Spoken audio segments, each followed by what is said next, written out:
പക്ഷെ പഹൽഗാമിന് നമ്മൾ നൽകിയ തിരിച്ചടിയാണ് ഓപ്പറേഷൻ സിന്ദൂർ. അതൊക്കെ എല്ലാവരും അറിഞ്ഞ കാര്യം തന്നെയാണ്. പക്ഷേ ഏറ്റവും പ്രധാനപ്പെട്ടത് നിൽക്കുന്നത് നയതന്ത്ര പ്രഹരം. സിന്ധു നദീജല വെള്ളം താൽക്കാലികമായി നിർത്തിയിരിക്കുന്നു ഇന്ത്യ. പക്ഷെ വെള്ളം തരണമെന്ന് പാകിസ്ഥാൻ കേണ് പറയുന്നു. ഇപ്പോൾ അസീം മുനീർ കഴിഞ്ഞ ദിവസവും പ്രകോപനപരമായ വലിയ നിലപാടുകളുമായി രംഗത്ത് വന്നു. വെള്ളം ഒഴുകിയിൽ തന്നില്ലെങ്കിൽ രക്തമൊഴുകും. കശ്മീരിലെ ജനങ്ങൾ ഞങ്ങളോടൊപ്പമാണ്, കശ്മീരിനെ ഞങ്ങൾ സ്വതന്ത്രമാക്കും. ഇതാണ് വീണ്ടും പ്രകോപനപരമായ പ്രസ്താവന. നയതന്ത്ര പ്രഹരം നയതന്ത്രമായി നൽകിയ ഈ പ്രഹരം പിൻവലിക്കാൻ ഇന്ത്യ തയ്യാറാകാൻ സാധ്യതയുണ്ടോ? അല്ല, ഇന്ത്യക്ക് യഥാർത്ഥത്തിൽ പാകിസ്ഥാനെ അല്ല ഇന്ത്യ ഭയപ്പെടുന്നത്. പാകിസ്ഥാനോടൊന്നും ഈ ഒരു തരത്തിലും ഭയപ്പെടേണ്ട ഒരു സാഹചര്യമില്ല. കാരണം ലോകത്തിലെ ഭീകരവാദ പ്രവർത്തനത്തെ ഇത്ര പരസ്യമായി ആദരിച്ച ഒരു രാജ്യത്തെ ഞാൻ കണ്ടിട്ടില്ല. ഇപ്പം നമ്മളിപ്പോൾ ചെയ്തത് എന്താ? ഇന്ത്യയിലെ നിരപരാധികളായ 26 മനുഷ്യരെയാണ്, അല്ലേ? ഒരാൾ മാത്രം നേപ്പാളി അല്ലേ? അവർക്ക് ഈ ഭീകരവാദികൾ ഇല്ലെങ്കിൽ പാകിസ്ഥാന് നിലനിൽപ്പില്ല എന്ന് പറഞ്ഞ അവസ്ഥയാണ്. അതെ, പക്ഷെ ഒരു ക്രൈമിനെ ക്രൈമായിട്ട് കാണണ്ടേ? അവർക്കത് ക്രൈമല്ല. അല്ല, അതാണ് പ്രശ്നം. അസീം മുനീർ കഴിഞ്ഞ ദിവസം പറഞ്ഞു പാലൂട്ടി വളർത്തുന്നതാണ് ഇവരെ. കറക്റ്റാണ്. നമ്മൾ ഇപ്പോൾ ഇന്ത്യ കാണിച്ച ഒരു ഭാരതീയത എന്ന് പറയുന്നൊരു സാധനമുണ്ട്. ഇത് നമുക്കൊക്കെ എന്നെപ്പോലുള്ള മനുഷ്യർക്ക് ഇതിനോടുള്ള കൂറതാണ്. അപ്പോൾ എന്താ കാര്യം എന്ന് വെച്ചാൽ ഇന്ത്യൻനെസ്സിനൊരു മഹത്വമുണ്ട്. നമുക്കിപ്പോൾ വേണമെങ്കിൽ 26 ടൂറിസ്റ്റുകളെ, അതിൽ ഒരാൾ നേപ്പാളി അല്ലേ, ബാക്കി 25 പേര് ഇന്ത്യക്കാരാണ്. ഈ 25 മനുഷ്യരെ കൊന്നിട്ട് പോയ തീവ്രവാദികൾ, അജ്ഞാതരായ ഏതോ ഭീകരവാദികളാണ്. ഇവിടെ 26 പേരെ കൊല്ലുമ്പോൾ അപ്പുറത്ത് കയറിയിട്ടൊരു 200 പാവങ്ങളായ സാധാരണക്കാരെ കൊന്നൂടെ നമുക്ക്? നമ്മളത് ചെയ്തില്ല. അതെന്തുകൊണ്ടാണെന്നറിയോ? ഈ ഭീകരവാദി ആരോ അവൻ്റെ താവളം 9 കേന്ദ്രങ്ങൾ, ചെറിയ പണിയൊന്നുമല്ല ഓപ്പറേഷൻ സിന്ദൂർ ചെയ്തത്. അത് മറ്റൊരു രാജ്യത്ത് കൃത്യമായി ടാർഗറ്റ് ചെയ്തിട്ട് അത് ഒരു രാജ്യം മുഴുവൻ ഇവർക്ക് കാവൽ നിൽക്കുമ്പോൾ ആ ഭീകര കേന്ദ്രങ്ങൾ തകർത്തു. 9 കേന്ദ്രങ്ങൾ തകർത്തു. അവിടെ കൊല്ലപ്പെട്ടവരുടെ ഫ്യൂണറൽ കണ്ടു ഞാൻ BBC-യിൽ. എങ്ങനെയെന്നറിയോ? ഈ അസീം മുനീർ, അവിടുത്തെ ഏറ്റവും വലിയ പട്ടാള മേധാവി, അവിടുത്തെ ഏറ്റവും വലിയ പോലീസ് മേധാവി, അവിടുത്തെ ഈ മന്ത്രിമാര്, ഭരണകൂടത്തിൻ്റെ തലവന്മാരൊക്കെ വന്നിട്ട് രാഷ്ട്ര ബഹുമതിയോടെ, ദേശീയ ബഹുമതിയോടെ ഇവരുടെ മയ്യത്ത് നമസ്കാരം, ചടങ്ങും സംഗതികളുമൊക്കെ, എന്നിട്ട് പറയുകയാണ് രാജ്യത്തിൻ്റെ പോരാളികളാണ് ഇവർ. ഞാൻ പറയുന്നത്, ക്രിമിനൽ കുറ്റത്തെ, നിരപരാധികളെ കൊല്ലുന്ന ക്രിമിനൽ കുറ്റത്തെ തള്ളിപ്പറയാത്തൊരു രാജ്യമാണ് പാകിസ്ഥാൻ. അതുകൊണ്ട് പാകിസ്ഥാനോട് നമ്മൾ കോംപ്രമൈസ് ചെയ്യേണ്ട കാര്യമില്ല. കുടിവെള്ളമല്ല ശുദ്ധവായു തടയാൻ പറ്റുമെങ്കിൽ തടയണം, ചെയ്യേണ്ടതാണ്. അത്ര വലിയ അക്രമികളാണ്. പക്ഷെ ഇപ്പോൾ ഇന്ത്യ ഈ നയതന്ത്രം കാണിക്കുന്നത് നമ്മൾ കുറേ കൂടി ഗൗരവത്തോടെ കാണേണ്ടത്, പാകിസ്ഥാൻ ഇന്ത്യ ഇഷ്യൂസ് ഏതാണ്ട് അതിവേഗം ഒടുങ്ങിയല്ലോ. യഥാർത്ഥ ഇഷ്യൂ എന്താണെന്നറിയോ? ഇതിൻ്റെ പുറത്തിരുന്നൊരു ഭീകരം കളിക്കുന്നുണ്ട്. അവൻ്റെ പേര് ചൈന എന്നാണ്. ചൈനയുടെ ടാർഗറ്റ് നമ്മൾ മനസ്സിലാക്കാൻ ഒന്ന് സൂക്ഷിച്ചു നോക്കൂ.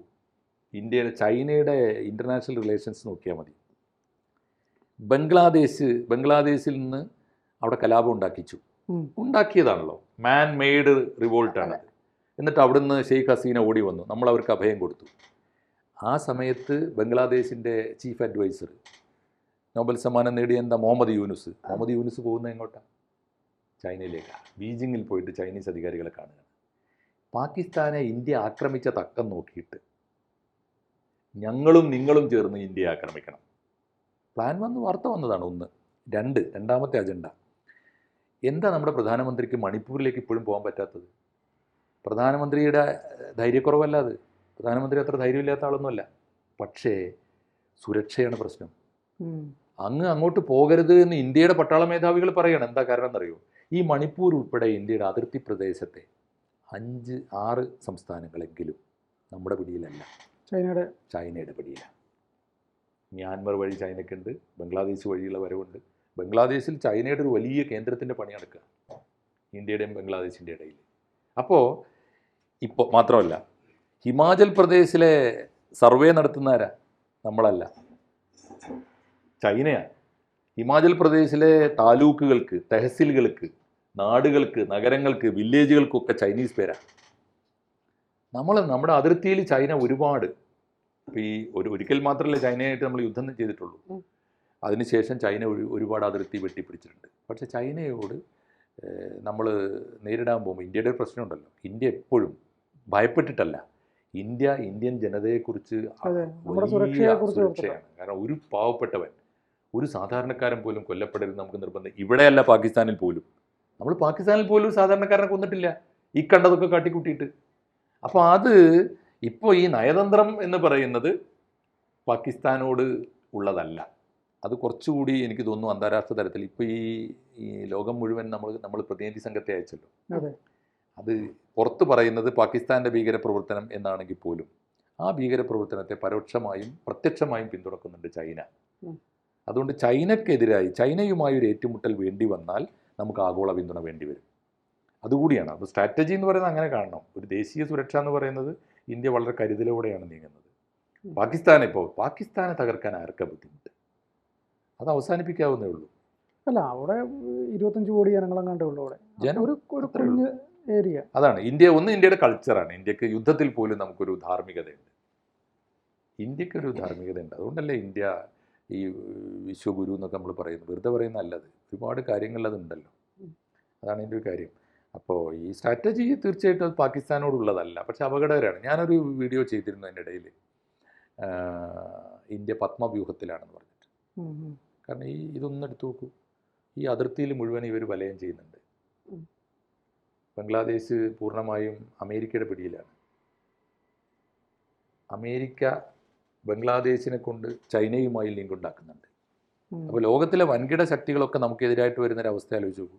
അപ്പോൾ നമ്മളിപ്പോൾ ചെയ്യുന്നത്, നമ്മൾ രണ്ടാംകിട എന്ന് വിളിക്കാവുന്ന ലോകത്തിലെ മിക്ക രാജ്യങ്ങളുമായിട്ട് നല്ല ലിങ്ക് ഉണ്ടാക്കിയെടുക്കുന്നുണ്ട്. നമ്മുടെ ജയശങ്കർ മിനിസ്റ്റർ അതിനുവേണ്ടി വലിയ പണിയെടുക്കുന്നുണ്ട്. നന്നായി ജോലി ചെയ്യുന്നുണ്ട്. വളരെ ശാന്തനായിട്ട്. ചൈനയെ നിലയ്ക്ക് നിർത്താൻ നമ്മളെ കൊണ്ട് സാധിക്കില്ല. എളുപ്പാവില്ല എന്ന് വെച്ചാൽ സാധിക്കാത്ത പ്രശ്നമല്ല, പക്ഷേ ഈ വിപത്തുണ്ടാവും. നാശനഷ്ടങ്ങൾ ഒരുപാടുണ്ട്. ഒരുപാടുണ്ടാവും. സാധാരണക്കാരുടെ ഒരുപാട്. മാത്രമല്ല വളരെ സ്ട്രാറ്റജിക്കലാണ് അവരുടെ മൂവ്. നമ്മുടെ അതിർത്തിയിലൊക്കെ അവർക്ക് നല്ല പിടിയുണ്ട്. നമ്മുടെ 5-6 സംസ്ഥാനങ്ങളിൽ കലാപം ഉണ്ടാക്കുന്നത്. നീ മണിപ്പൂരിലെ വാർത്ത എടുത്തു നോക്കൂ. മണിപ്പൂരിലെ നാഷണൽ ഹൈവേയിലൂടെ മണിപ്പൂർ എന്ന ബോർഡ് വെച്ച് യാത്ര ചെയ്യാൻ പറ്റില്ല. അതല്ലേ കഴിഞ്ഞ ഒരു പത്രക്കാരുടെ വാഹനത്തിന് പോകാൻ പറ്റില്ല. മണിപ്പൂരെന്ന് ഞങ്ങൾക്ക് വേണ്ടെന്നാ. അത് മറ്റു പലരുടെയും താല്പര്യത്തിനാണ് അവിടെ. ഇംഫാൽ താഴ്വരയിലും കുറച്ച് സ്ഥലത്ത് മാത്രമാണ് ഇന്ത്യയുടെ ഭരണമുള്ളത്. ബാക്കിയുള്ളത് മുഴുവൻ തീവ്രവാദികളാണ്. തീവ്രവാദ പ്രസ്ഥാനം. എല്ലാവരുടെ കയ്യിലും ആയുധങ്ങളുണ്ട്. എവിടുന്ന് കിട്ടുന്നു? പ്രധാനപ്പെട്ട ചോദ്യമാണുള്ളത്. അവിടെ മണിപ്പൂരിലെ പ്രധാനമന്ത്രിയെ പുറത്താക്കി, മുഖ്യമന്ത്രിയെ പുറത്താക്കി. എന്നിട്ട് രാഷ്ട്രപതി ഭരണം വന്നു. ഇപ്പോൾ അത്രയും വയ്യാതായി. ഇതാണ് സ്ഥിതി. പിന്നെ അതിലവിടെ രാഷ്ട്രീയത്തിൻ്റെ പ്രശ്നങ്ങളുണ്ട്. ഈ BJP ആണ് ഭരിക്കുന്നതെങ്കിലും ഈ മീറ്റി കുക്കു ഇഷ്യൂ ഉണ്ടല്ലോ. BJPയിൽ മഹാഭൂരിപക്ഷം MLA-മാർ മീറ്റികളാണ്. മീറ്റികളാകട്ടെ ഹിന്ദു ഗോത്രവർഗ്ഗക്കാരാണ്. കുക്കികൾ ക്രിസ്ത്യൻ ഗോത്രവർഗ്ഗക്കാരാണ്. അപ്പോൾ ഒന്ന് ആലോചിച്ച് നോക്കൂ. ക്രിസ്ത്യൻ ഭൂരിപക്ഷ സംസ്ഥാനങ്ങളാണ് ഇതൊക്കെ കൂടി ഒരു ലിങ്ക് ഉണ്ടാകുന്നു. അമേരിക്ക ഒരു ഡീപ്പ് സ്റ്റേറ്റ് റിലേഷൻ ഉണ്ടാകുന്നു. അവർ ബംഗ്ലാദേശിൽ ക്യാമ്പ് തുടങ്ങുന്നു. ബംഗ്ലാദേശും ചൈനയും തമ്മിൽ ബന്ധമുണ്ടാക്കുന്നു. ഇപ്പുറത്ത് പാകിസ്ഥാനാണ്. പാകിസ്ഥാൻ്റെ അപ്പുറത്ത് അഫ്ഗാനിസ്ഥാനിൽ ഇപ്പോൾ താലിബാനാണ് ഭരിച്ചുകൊണ്ടിരിക്കുന്നത്. താലിബാനും നമ്മളുമായിട്ട് ഒട്ടും നല്ല റിലേഷൻ അല്ല. കാരണം താലിബാൻ ലോകത്തിലെ ഏറ്റവും ലക്ഷണമൊത്ത ഭീകരവാദ പ്രസ്ഥാനത്തിൻ്റെ താലിബാനെ നമ്മൾ താലിബാൻ ഭരണകൂടമായി കഴിഞ്ഞാൽ പിന്നെ അവരുടെ ചോയ്സ് ആണല്ലോ. അപ്പോൾ ഇന്ത്യ ഗവൺമെൻറ് ആ ഭരണകൂടത്തോട് ഒരു ന്യായമായ ഡിപ്ലോമാറ്റിക് റിലേഷൻ ഉണ്ടാക്കാൻ നോക്കി. പക്ഷേ എന്താണെന്ന് വെച്ചാൽ ഈ അവിടുത്തെ തീവ്രവാദികളെ, പാകിസ്ഥാനിലെ തീവ്രവാദികളെ ഈ അഫ്ഗാനിസ്ഥാൻ സഹായിക്കുന്നുണ്ട്. അതാണല്ലോ ഇപ്പോൾ ഈ ബലൂചിസ്ഥാനിലെ പ്രശ്നം. ബലൂചിസ്ഥാൻ ഇഷ്യൂ അതാണ്. അഫ്ഗാനിസ്ഥാൻ ഗവൺമെന്റിന്റെ സഹായത്തോടു കൂടി പാകിസ്ഥാനകത്ത് വിഘടന പ്രവർത്തനം നടത്തുക. ആ വിഘടനവാദികൾ തന്നെയാണ് നമ്മുടെയും ശത്രു. ഇതൊക്കെ ഇന്റർലിങ്ക്ഡ് ആണ്. അപ്പോൾ അതാണ് വലിയ അപകടം പിടിച്ചൊരവസ്ഥയാണ്. ഡിപ്ലോമാറ്റിക് റിലേഷൻസ് ഇനിയും കുറേ കൂടി സങ്കീർണമാവാൻ സാധ്യത. എന്തായാലും കാത്തിരിക്കാം നമുക്ക്. എനിക്ക് തോന്നുന്നു ഇന്ത്യക്ക് ഒരു ലോകത്തിൻ്റെ ധാർമ്മിക പിന്തുണയുണ്ട്. എല്ലാ കാലത്തും കിട്ടിയിട്ടുണ്ട്. ഇപ്പോൾ നമ്മളത് കുറേ കൂടി ക്ലിയർ ആക്കിയിട്ടുണ്ട്. നമ്മളിപ്പോൾ യുദ്ധം ചെയ്യുന്ന എല്ലാ രാജ്യങ്ങളെയും പോയി നമ്മുടെ പ്രധാനമന്ത്രി കണ്ടല്ലോ. എല്ലാവരോടും പറഞ്ഞത് എന്താ? ഞങ്ങൾ നിങ്ങളുടെ പക്ഷത്താണ്, അടിക്കടാന്നല്ല പറഞ്ഞു. നമ്മൾ പറഞ്ഞത് യുദ്ധം ചെയ്യുന്നത് നല്ലതല്ല. രണ്ടു കൂട്ടരോടും, റഷ്യയോടും പറഞ്ഞു, യുക്രൈനോടും പറഞ്ഞു, ഇസ്രായേലിനോടും പറഞ്ഞു, ഇറാനോടും പറഞ്ഞു. അതാണ് ഇന്ത്യൻനെസ് എന്ന് പറയുന്നത്. ഇതുകൊണ്ടാണ് ഭാരതീയ സംസ്കാരം സുപ്പീരിയറാണ്, ലോകത്തിലെ കൾച്ചറുകൾക്ക് സുപ്പീരിയറാണെന്ന് പറയുന്നത്. ആണ് എൻ്റെ പ്രത്യേകത. അതുകൊണ്ട് ഇന്ത്യക്ക് അപകടം വരില്ല എന്നാണ് നമ്മൾ വിചാരിക്കേണ്ടത്. പിന്നെ ഇന്ത്യക്ക് അപകടം വരാൻ പാടില്ല എന്നെങ്കിലും ആഗ്രഹിക്കുന്ന, ആത്മാർത്ഥമായിട്ട് ആഗ്രഹിക്കുന്ന ഒരു ഗവൺമെൻറ്റും ഉണ്ട് ഇന്ത്യക്ക്. അതാണ് ഇന്ത്യയുടെ പ്രത്യേകത. ഞാൻ പറയുന്നത്, ഞാൻ കക്ഷി രാഷ്ട്രീയമല്ല പറയുന്നത്. ഗവൺമെൻറ് എല്ലാ കാലത്തും ആ കൺസേൺ ഉണ്ടായിട്ടുണ്ട്. പിന്നെ ഇവിടുത്തെ ഈ വില കുറഞ്ഞ രാഷ്ട്രീയം കൊണ്ട് തലവേദന ഉണ്ടാക്കാൻ മതി, അതിൻ്റെ പ്രശ്നങ്ങളേ ഉള്ളൂ.